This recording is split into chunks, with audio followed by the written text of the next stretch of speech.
ठीक है। हेलो दोस्तों, गुड मॉर्निंग। आप सभी को मनीष पाठशाला में स्वागत है। आज की वीडियो हम लोग प्रकाश के परावर्तन चैप्टर का बनाए हैं। ये हमारी दूसरी वीडियो है। इससे पहले हम एक वीडियो बना चुके हैं प्रकाश के परावर्तन में प्रकाश क्या है, इसके गुणों को लिखें, उसके गुणों को बताएं। जो स्टूडेंट ये वीडियो नहीं देखे हैं, कृपया करके पहले जाके ये वीडियो देख लें ताकि आपके आगे का कंटेंट समझ में आए और बेहतर ढंग से आप समझ सकें। चलते हम आज की अपनी टॉपिक पर, प्रकाश का परावर्तन। प्रकाश का परावर्तन ये आज का बहुत ही महत्वपूर्ण टॉपिक है। क्लास 10th में बोर्ड एग्जाम में हर बार ये क्वेश्चन लगभग पूछा ही जाता है। ये बहुत ही महत्वपूर्ण वीडियो हम लोग आज पढ़ने जा रहे हैं, इसलिए ध्यान से सुने और समझें। इस तरह से सुने कि आज ही हम लोग को देख करके ये वीडियो जो है से क्वेश्चन का आंसर याद हो जाए, रटा जाए एकदम बिल्कुल। चलते हैं प्रकाश का परावर्तन। सबसे पहले प्रकाश के परावर्तन हम लोग पढ़े हुए थे, देखते थे कि जब किसी गेंद को दीवार से टकराते हैं, मारते हैं, उछालते हैं, तो गेंद जाकर के दीवार में जाती है और फिर दीवार से उसी माध्यम में वापस लौट जाती है। तो यहाँ हमने क्या देखा कि गेंद का परावर्तन हो रहा है कि गेंद जिस दीवार से टकराया वो टकरा करके फिर वापस हो गया। अगर गेंद की जगह प्रकाश होता, प्रकाश किसी सतह से जाता और फिर उससे सतह से वापस आ जाता, इसका मतलब यहाँ किसका परावर्तन हो रहा है? प्रकाश का परावर्तन। प्रकाश परावर्तन का अर्थ ही होता है, परावर्तन का मतलब ही हो जाता है कि कोई चीज किसी सतह से टकरा करके पुनः उसी दिशा में उसी वापस लौट जाए। तो यहाँ हम लोग देख रहे हैं कि ये प्रकाश का परावर्तन हो रहा है। तो प्रकाश किसी सतह से टकराएगा और टकरा करके पुनः क्या हो जाएगा? वापस हो जाएगा। इसको एक फिगर के माध्यम से समझते हैं कि जैसे ये हमारा एक दर्पण है, समतल दर्पण, और समतल दर्पण से ये प्रकाश की किरण आ रही है और ये समतल दर्पण से प्रकाश की किरण टकराया और टकराने के बाद पुनः फिर उसी दिशा में डायरेक्शन उसी माध्यम में वापस लौट रहा है। तो यहाँ क्या हो रहा है? प्रकाश का परावर्तन हो रहा है।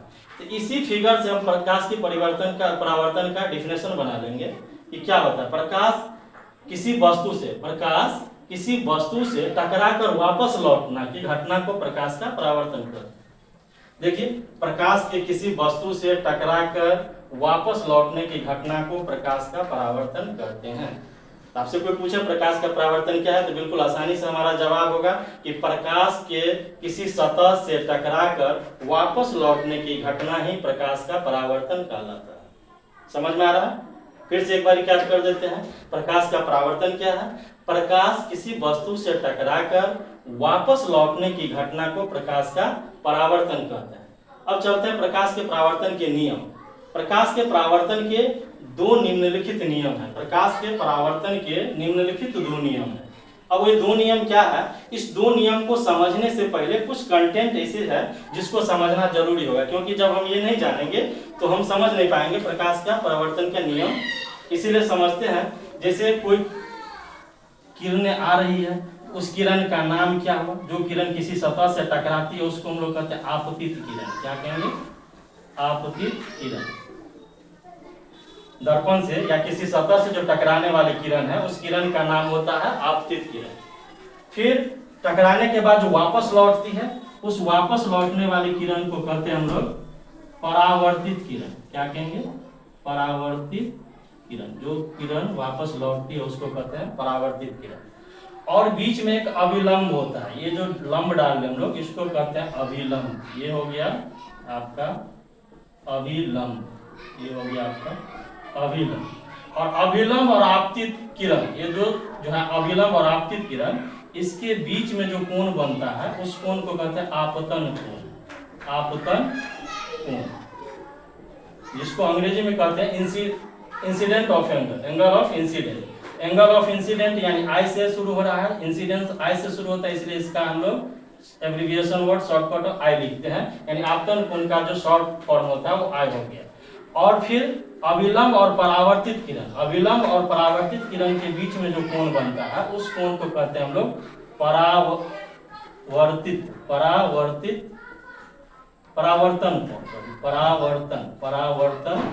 कोण। आपतन कोण और परावर्तन कोण, दो तरह का कोण होता है, आपतन कोण और परावर्तन कोण। इसको हम लोग शॉर्टकट में आर से सूचित करते हैं। एंगल ऑफ रिफ्लेक्शन होता है। Angle of reflection, reflection R से लिखा जाता है, इसलिए उसको शॉर्टकट में आर बोलेंगे। आपतन कोण एंगल ऑफ इंसिडेंस होता है, इंसिडेंस का अंग्रेजी का पहला लेटर आई होता है, इसलिए उसको आई से डिनोट करते हैं, यानी आई फॉर आपतन कोण, आर फॉर परावर्तन कोण। समझ में आ गया। इसके बाद इसमें जो ये जो तीनों एक ही तल में मिला, जिस बिंदु पर मिलता है, आपतित किरण, परावर्तित किरण और अभिलंब, ये तीनों जिस बिंदु पर मिल रहा है उस बिंदु को हम लोग कहते हैं कहेंगे आपतन बिंदु, उसको कहेंगे आपतन बिंदु। ये हो गया आपका आपतन बिंदु। तो समझ में, उसमें जो टर्म था मेन रूप से हम लोग 6-7 टर्म के बारे में जाने, एक आपतित किरण के बारे में जाने, एक परावर्तित किरण के बारे में, एक आपतन कोण के बारे में, दूसरा परावर्तन कोण के बारे में, और एक और था आपतन बिंदु। इन सब चीजों के बारे में समझ गए।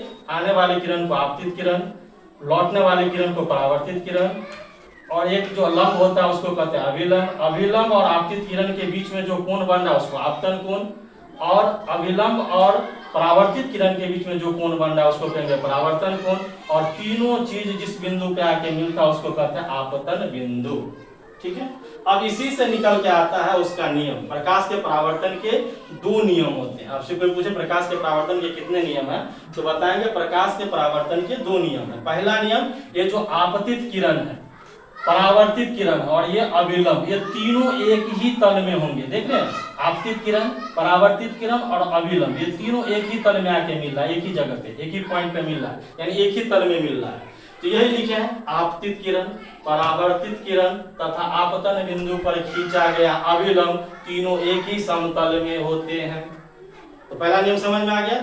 आपतित किरण, परावर्तित किरण और आपतन बिंदु पर खींचा गया अभिलंब, तीनों एक ही समतल में होते हैं।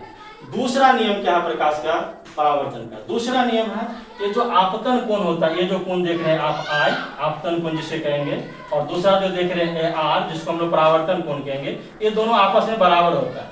ये जितने डिग्री के एंगल से आपतित किरण आता है उतने ही डिग्री के एंगल से परावर्तित होता है। अगर 30 डिग्री यहाँ पे है तो इधर भी परावर्तित होगा 30 डिग्री। ये 60 डिग्री से आ रहा है तो ये भी 60 डिग्री से